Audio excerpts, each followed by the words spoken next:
Right, welcome back to B6 and Beyond. You're here with me and Cory to discuss everything from today's game and just a little bit everything Aston Villa. Before we get into it, guys, you know we've got an ongoing giveaway for either a match shirt of your choice or some match tickets to go and watch the mighty Villa. All that you need to do is hit that subscribe button. Make sure to drop a like on this video. We've got a goal of 20 likes for the video. Cory, how you doing, pal? You okay? I'm doing great, Ben. How about you, mate? Yeah, not too bad, mate. Not too bad. So let's get into it. Let's have a quick chat about the game. What are your general thoughts and how do you feel? Do you know what? I messaged you, obviously, after the game today, and I don't really know how to feel about it. I think, obviously, it's disappointing to not have scored again. It's not a bad result at the end of the day. I think if you'd have said to me the way that we're playing and the way that Everton are playing, that we would have got a draw today, I'd take a draw, which unfortunately says a lot about the way things have changed over the last year. Ultimately, I think the big concern is it's another game without scoring. But on the positive side of things, defensively we look solid. There was players that stood out as well, even in a sort of poor result. But I don't know about you, Ben, if you've got any stronger thoughts or... No, look. Ultimately, some of you may have seen on my TikTok, I dropped a post-game reaction where I spoke probably a little bit more passionately than I probably would now. Ultimately, I'm a Villa fan. I get emotional, get passionate about my team because I love the Villa at the end of the day, like we all do. Anyone watching this as a Villa fan, we all love the Villa. But ultimately, if you take a step back and you just think about it in a more a broader context, you know, Everton have been flying. They have. They're playing in their brand new stadium, so naturally, most games this season going there, it's either going to work for them or against them. And with the Toffees and how much of a brilliant fan base they are, naturally, I think it's going to work more so for them. So to go there and get a result, get a draw, it's not a bad draw at all. But I think. And if you think about it in the broader picture, the Newcastle point at home, yes, you'd like to win, but Newcastle are a good side, so it's not a bad point. It really is the Brentford result, and then the Crystal Palace result. Again, Crystal Palace and a bad side, they are a good side, but ultimately at Villa Park, we should be beating them, in my opinion. If you either beaten Brentford away and Crystal Palace at home and drawn the other two and got 8 points at this point, we would be in a much healthier position and everyone would be happy. But ultimately, because we haven't scored in the 4 games and we have only got 2 points, it's a bit of a kick in the teeth, isn't it? I think that's kind of where we're at the moment. But ultimately, all that we can do now is move forward. So, yeah, there's a few positives from the game for me, in my opinion. So first of all, obviously, Emi Martinez, I thought personally he was brilliant. He made some fantastic saves, including the one from Michael Keane that he tipped over the bar. He had obviously the one from Jack Grealish with his foot, and then there was another one, correct me if I'm wrong. The Beto one. That was it, the back post, the one that was actually offside, correct me if I'm right. But again, if it goes to VAR, it wasn't offside. So I thought it was. It looked offside to me. I thought Beto was offside. Well, unless it was something that I saw, but I think they gave it for Grealish originally, and Grealish was onside. I thought Grealish was. Yeah, I think Beto was offside as well. That was just my. Again, I watched it back, but just from watching it on my phone, very limited, very small screen. I didn't watch this. I didn't watch this illegally. Just to anyway, moving on. Right, so do you know what I thought was actually pretty decent today? I don't know what you think, Evan. Guess on. See, I'm really pleased you've said that. Actually, I've seen a lot of people moaning about his performance and things like that. Ultimately, listen, for the reasons we signed him today, he wasn't great. He didn't have any chances. He didn't sort of run past anyone. He didn't do anything like that. But defensively, he was brilliant.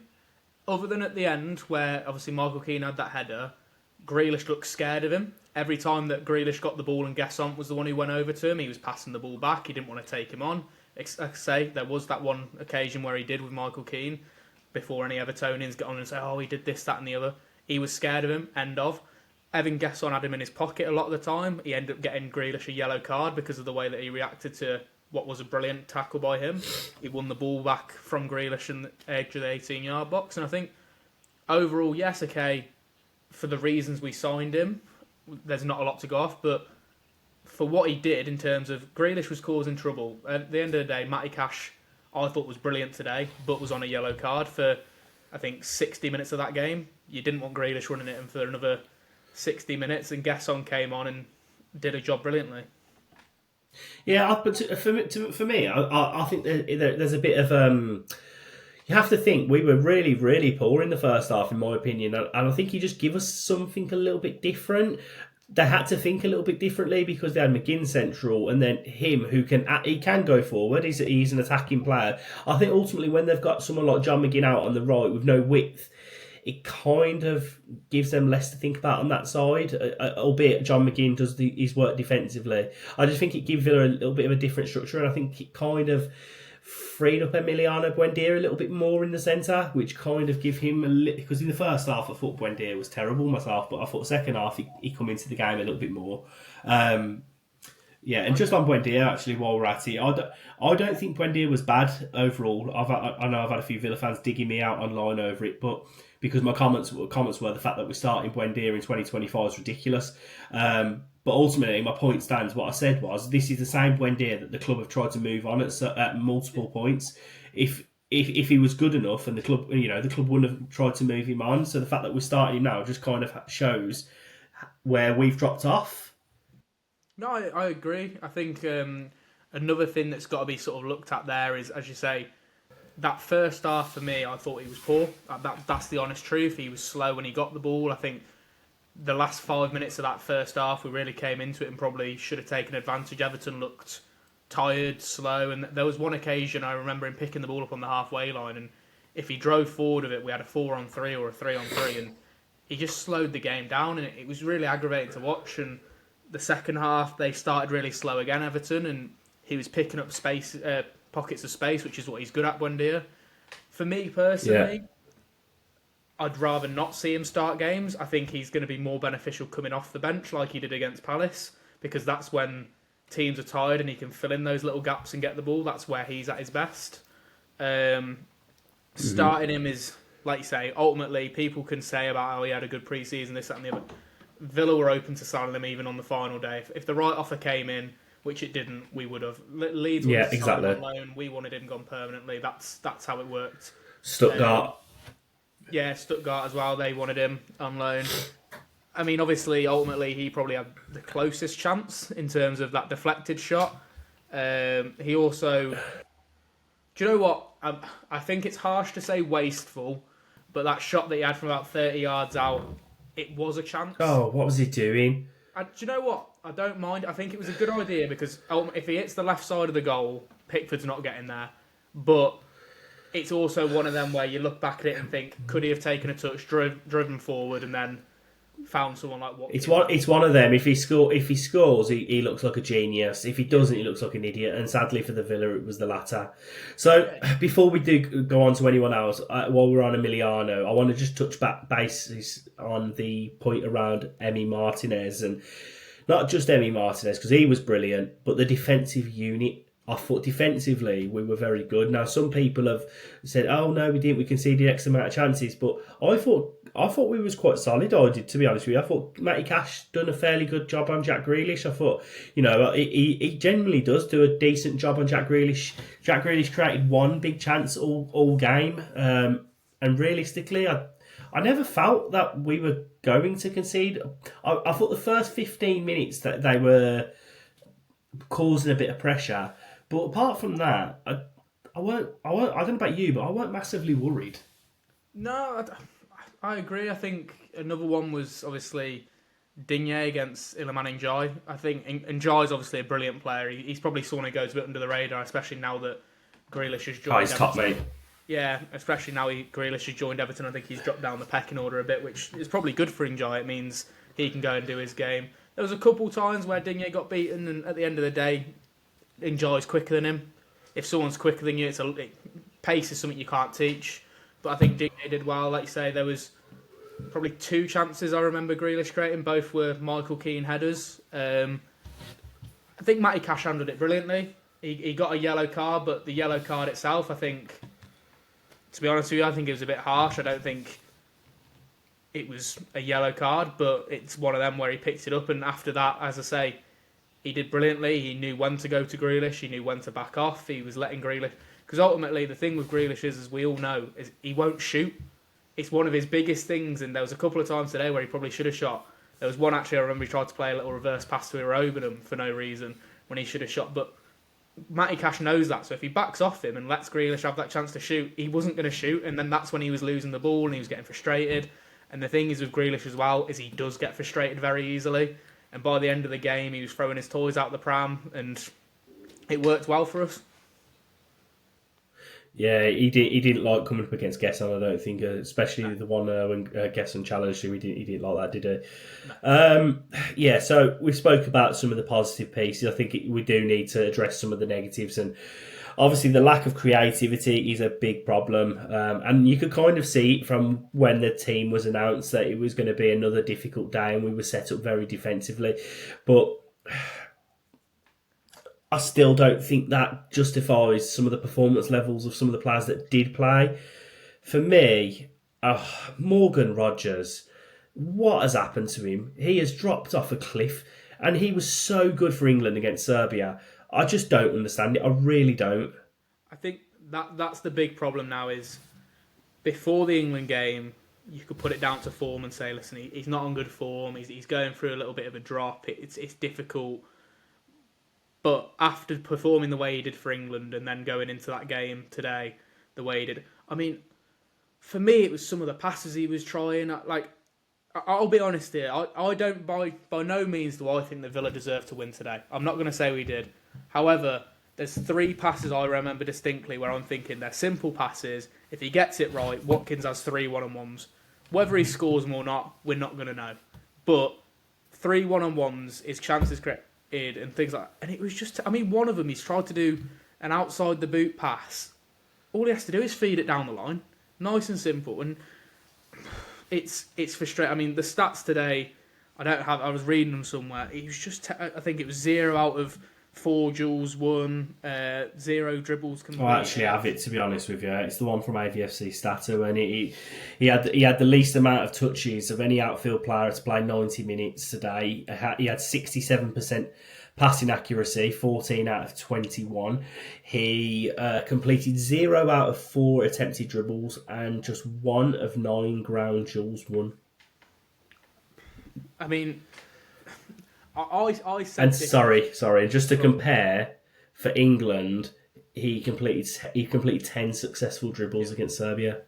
And by the way, I said this on the previous podcast. And if people want to comment, they can comment whatever. I said on the previous podcast, people were moaning saying he's not playing in his correct position, this, that, and the other.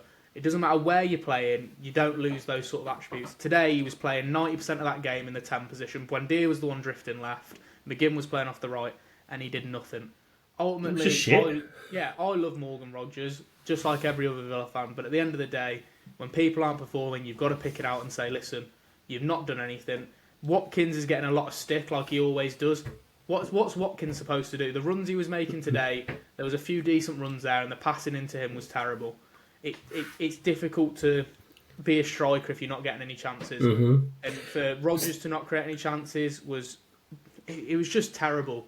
And the thing is, at what point do we question whether there has been? I think there has. I think personally, there's been serious interest shown in him, and he's been told by Unai Emery in the club that this summer we're not entertaining anything for him. I think he's had some sort of interest from someone like a Chelsea who have been heavily linked. He's had his head turned. He wanted that move. He's seen players like Jacob Ramsey leave, people that he's close to. And I think personally that's why his performance levels have dropped. That is purely speculation, but that's just. The thing is, there's some comments that he's making which don't need to necessarily be made if he is feeling that way.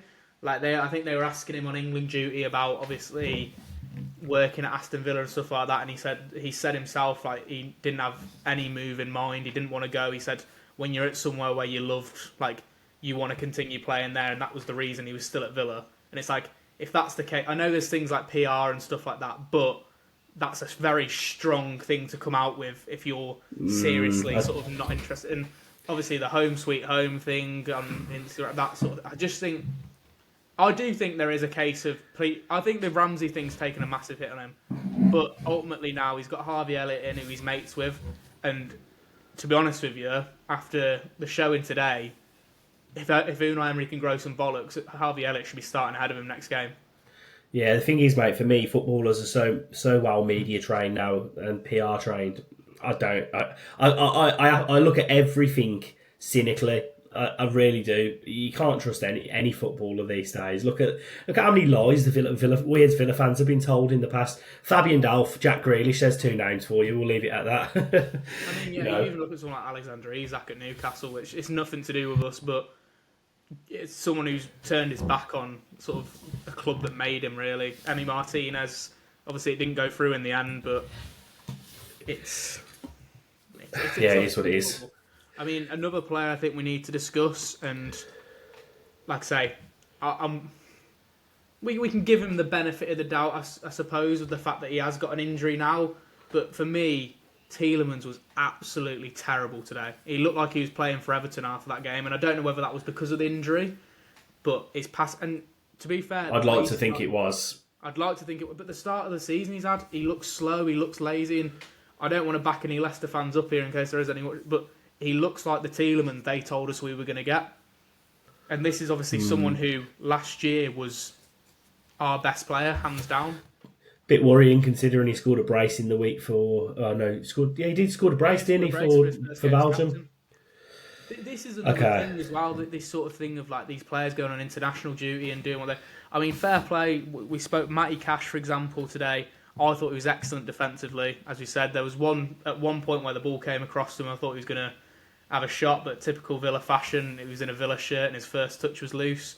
On the positive side of things, again, I think someone we forgot to mention, but Lamar Bogard, he was excellent. He was terrific today playing in that six, and I think he offered a lot more than probably people thought. I think when they first saw the starting 11, thinking, I mean, there's a lot of Villa fans for some reason who don't like Bogard, which I think is it's weird. Unfair. I think every time he's put on a Villa shirt, he's done well. At the end of the day, he's a young lad. He's not only is he a young lad, he plays in a position where if he makes mistakes, it leads to goals. It's not like he's an 18-year-old striker, and if he makes a mistake, it's a goal kick. It's so. But Lamar Bogard, mate, is the player that we thought that Timo Ruben was going to be. He's quality, mate, and I think also for me what he gives you, which is very underrated quality and undervalued quality, is his versatility. He can literally play centre back, right back, centre mid. I'm pretty sure there's other positions he could probably play. I bet he'd do a job at left back as well. If he's, I don't know. I found it weird when he got dug out last season against Crystal Palace. I think we Villa fans, some of us look for a scapegoat. I know people say, "Oh, I do around Matty Cash," but I know. Listen, I think football fans, just in general, you look for someone to blame quite a lot of times. But I just find the whole agenda against Bogard pretty weird myself. Like I say, the fact he's a young lad and that's the sort of thing that we're going for is ridiculous. And there's people out there who spoke about Nedeljkovic and people like that saying he's the next best thing. And let's be honest, when Nedeljkovic was playing right back for us last season, he was terrible. That's a fact. He didn't play well in any of the games other than maybe the pre-season game against Walsall. And like people happily sort of jump on. And that's not me jumping on his back. He's an 18-year-old lad. He's not supposed to be the next best thing, but Lamar Bogard is a very good footballer when he's getting the minutes, and today I thought he was excellent. He dealt with Dewsbury Hall well, and Dewsbury Hall's a brilliant player. And I'd like to say, when we did the podcast the other day with our Everton man, we spoke about Dewsbury Hall and said that was probably equally as good a signing as Grealish was from, because he just fits Everton brilliantly. But today, Bogard kept him quiet, and I think fair play to him. No, I'm with you. I'm definitely with you. So, obviously, the lack of creativity is a big problem. And I think we've got Brentford in the week, in the Cup. Look, I'd love a good Cup run, and I would love us to go and get to the Cup final and have a day out at Wembley.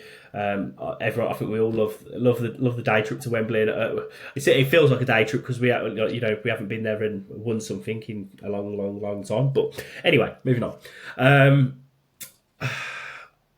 I wouldn't say I'd be horrendously disappointed if we didn't win the game. I want us to. But for me, I think it is absolutely imperative that Harvey Elliott, Jadon Sancho start the game, They need to get minutes in their legs, and they need to be ready and very close to ready. Because I don't think Sancho will be. By the sounds of it, the fact that he hasn't even come on and touched the grass today shows he's nowhere near up to speed. He's going to take a bit of time. But these players need to be ready. And we've got the likes of, I think our next 3 fixtures are quite winnable. So we've got Sunderland, Fulham, and I think it's Burnley. Both the Fulham and Burnley games at home. That's 9 points. You have to get 9 points. I'm sorry if there's any Sunderland fans picking up on this, because you'll probably fancy your chances against us right now. But to have any thought process of our season taking a little bit of a turn, then 3 games we have to go and win. Definitely, and like you say, I think that cup game is vital. Really, it's about getting players up to speed. I think the likes of Daniel Marlin, for example, he needs to be playing. I'd probably say potentially having Watkins have a half and Marlon have a half, just to hope that one of them can get a goal, just to get themselves going. Gesson needs to be playing. Harvey Elliott definitely needs to be playing. Would you rest Morgan Rogers? 100%. I wouldn't even put him in the squad. I wouldn't like you said. I'd love a cup run, but at the end of the day, if we go out the cup, we go out the cup. The league is where we need to be focusing at the moment. For me, I just want to see us score goals. And I know that sounds silly, but we need to go out there and put a good show. And even if it's a 2-2 and lose on penalties, and I know there's a lot of people who are probably like, well, yeah, we haven't won a trophy for however long. Like, you want to see us get through the first round of the cup. Of course you do, but at the moment, we are second bottom in the Premier League. We've scored 0 goals in our first 4 games. We're going away to the Stadium of Light, which is already a difficult stadium to go to, against a Sunderland team that are going to be on the up at the moment. They've got 2 wins and a draw today against a good Palace side as well. We need to be going into that game with people scoring goals. Obviously, if we win, it's a massive boost for us as a team going into that game against Brentford. I think the one thing I've sort of noticed, and definitely today showed, was how much we miss the likes of Rashford and Diaby. Not just the quality of player they were, but just the pace they had. Like I say, when Buendia was picking at the ball, Rodgers looks like he's treading water. Watkins has lost a bit of pace, which is to be expected. He's 30 years old. We just don't seem to have much pace anywhere. And realistically, if you look at our forwards, the only one that has got pace is Marlon. Yeah, Gesson is Gesson's not even electric himself. Marlon's absolutely rapid, but I wouldn't even say Gesson's rapid. Sancho's not like quick. He's just got quick feet. Probably Matson. Sticking him. Yeah, well, it's just it is what it is. So before we do look to wrap this up, Corey, there's just one tweet I want to read out for Villa fans, because I feel like we do need a little bit of positivity. So take a little bit of stocks and listen to this. So back in 2013-14, Sevilla lost 3 games and drew 2 in their opening 5 fixtures in La Liga. They ended up in the season finishing 5th and winning the Europa League in Unai Emery's first Europa League victory. So it might seem doom and gloom at the moment, but what I will say, if anyone can turn this round, it is Unai Emery.